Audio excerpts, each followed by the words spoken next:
Dear students, today my lecture is on the poem Spring and Fall by G.M. Hopkins.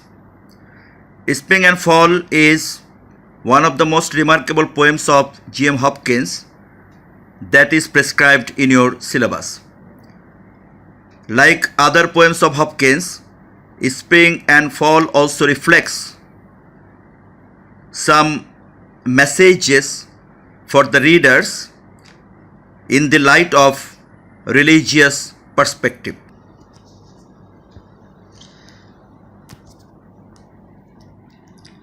Now come to G.M. Hopkins.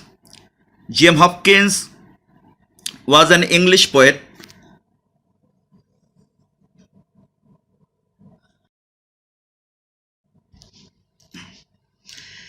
G.M. Hopkins was an English poet, and at the same time he was also a priest. After his death, his fame as a poet had spread, and he had been established as one of the leading Victorian poets, in fact after the death of Hopkins. Now let's come to the biography of the poet. If we look at the biography of the poet, we will find that G.M. Hopkins was born in 1844 and he died at the age of only 44 in 1889.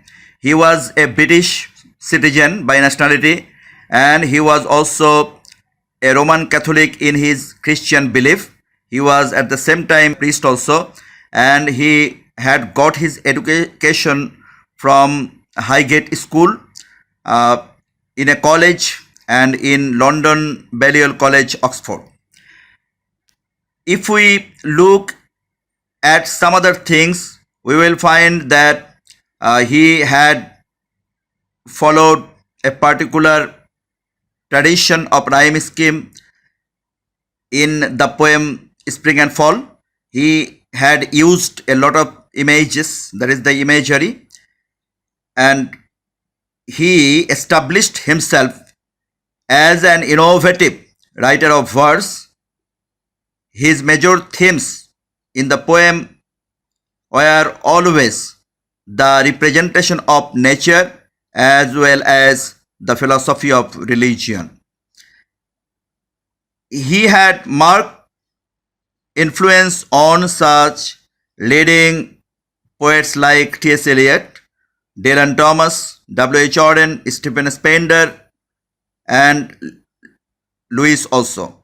So, Eliot, Dylan Thomas, Auden, Stephen Spender, and Lewis were profoundly influenced with the versification or the poetic composition of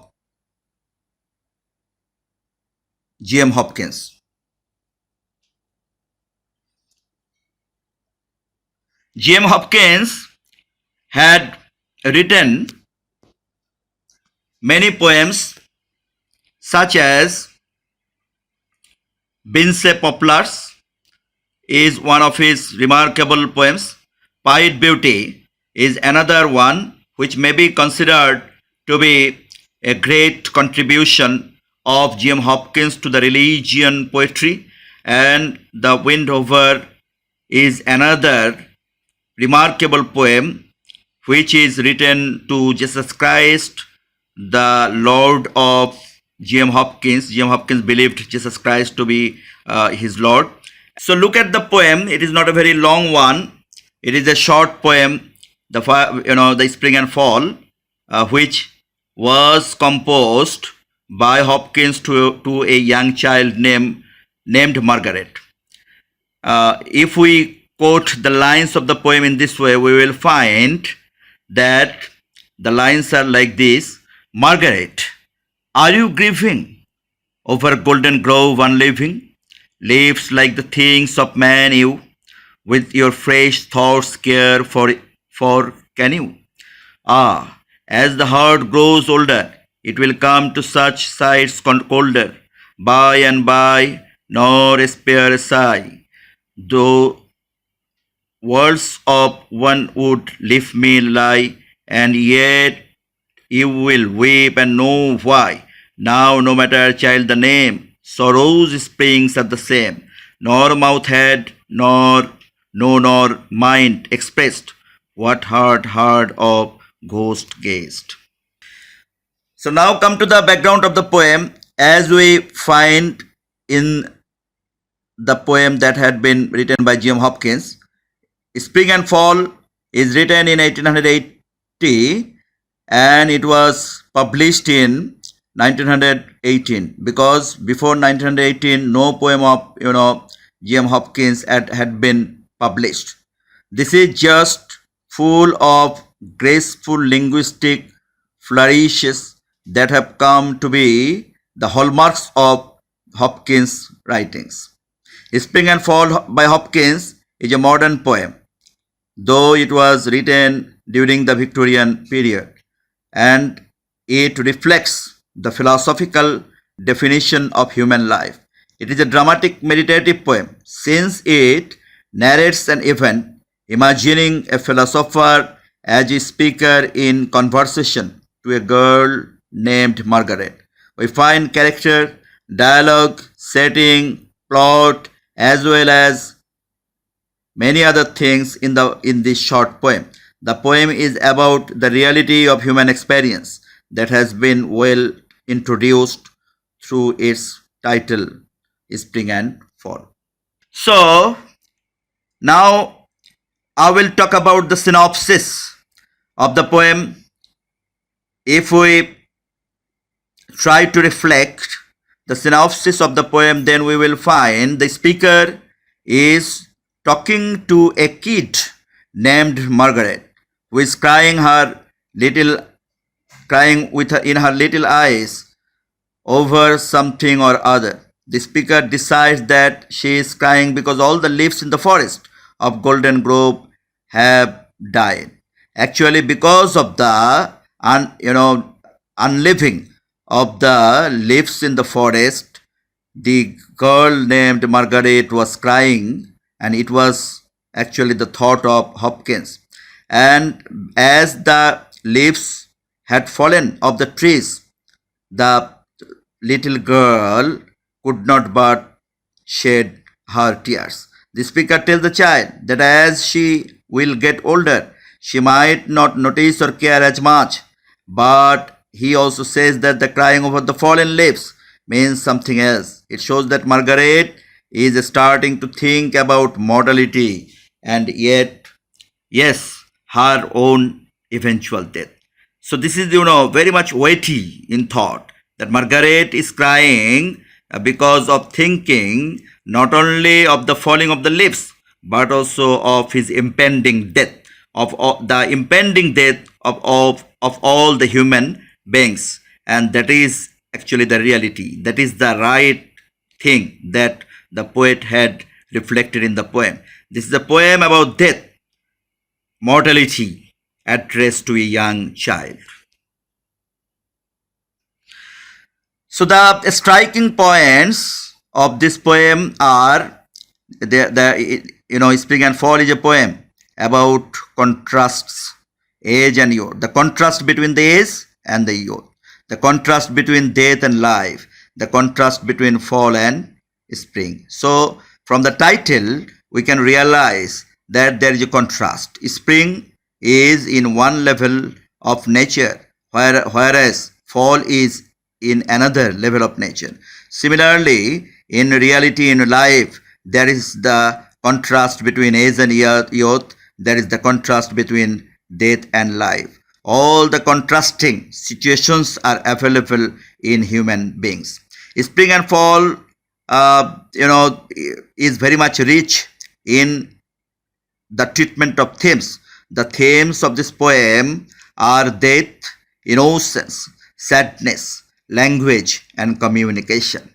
Margaret functions as the stand-in for every person. Margaret is not only a little child, rather she is the representative of all the human beings. Hopkins uses the idea of seasonal shift of leaves falling from trees and the destroyed ideal of Golden Grove unliving to suggest time's inevitability. In fact, this is the inevitability of time, that with the passage of time, the leaves of the tree would definitely fall down from the trees as the time is passing. Similarly, human beings have to accept the cold touch of death after spending his or her lifetime. Margaret, in fact, represents every man or every woman, perhaps every child on the brink of realizing the blight of the human condition. The blight of the human condition. Time causes change and brings loss. Death waits at the end of human life. Because of the loss of time, death is inevitable to all the human beings.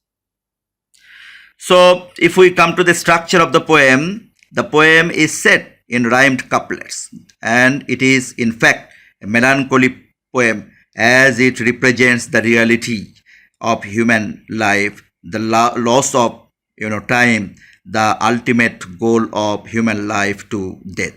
It is a notable example of sprung rhythm, the irregular system of prosody that Hopkins developed. In fact, in this sprung rhythm, the irregular system of prosody, had been developed by Hopkins. It is actually pretty straightforward in the particular poem. A, B, B, C, C, D, D, D, E, E, F, F, G, G. This is the rhyme scheme of the poem, which is found if we study the end rhyme very much carefully. The lines form couplets, and each line has 4 beats, like the characteristic ballad, though they contain an irregular number of syllables. So now come to the message of the poem. The message of the poem is that death is a fact of life. That is the reality. It is the blight man was born for. So everyone at some points needs to face up to this. So every human being or every creature of this world must have to accept this blight and this reality, that they must have to get the cold touch of death.